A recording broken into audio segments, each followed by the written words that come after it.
I would say that what I am most proud of this year is the election results. Does it have to be related to my accomplishments?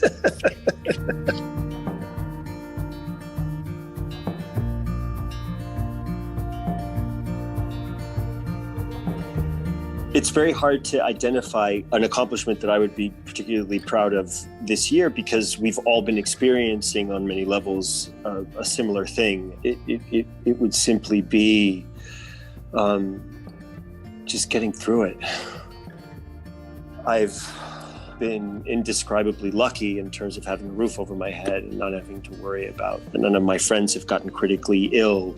So it's like, I'm super excited I finished The Crown season 3. You know, like, I don't know what to say.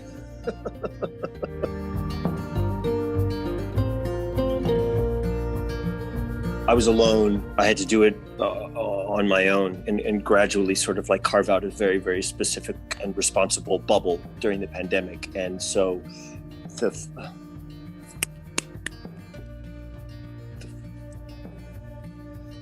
the friends that got me through it are absolutely everything to me, and very beautifully and marked in my old friends and new friends that literally did nothing short of like parent me through the experience.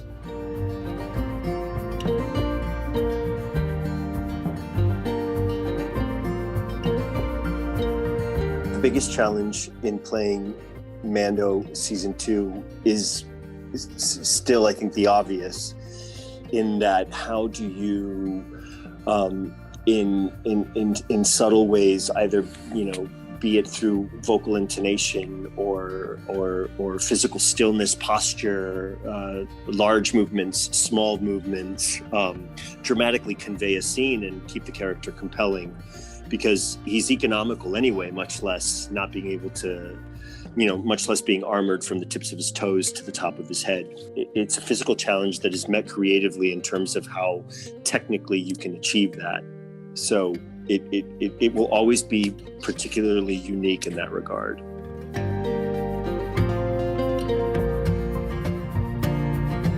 The greatest challenge that I had in playing Maxwell Lord in Wonder Woman 1984 was the unexpected experience of it being such a acting challenge rather than a physical one within that type of genre.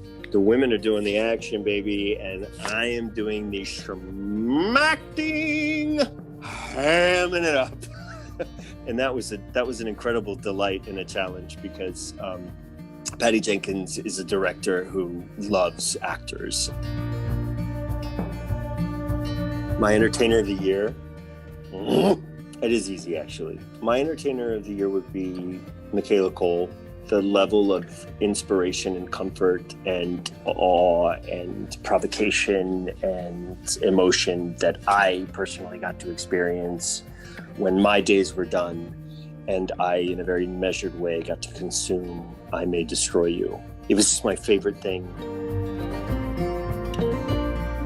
I think this year has definitely made me change how I measure success, in the sense that I just want to make sure that my relationships are right, and I want to make sure that I'm nurturing meaning in a sustaining way, and that won't necessarily be related to getting big jobs and making a lot of money.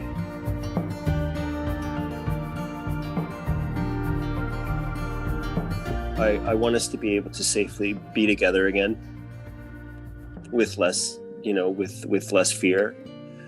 I want fear to basically like take a backseat in such a number of ways, in 2021. The world's problems are not going to be even close to being solved, of course, but if we can just start to kind of, if it can take a little bit of a backseat and not be the main character of everybody's experience, that would be great.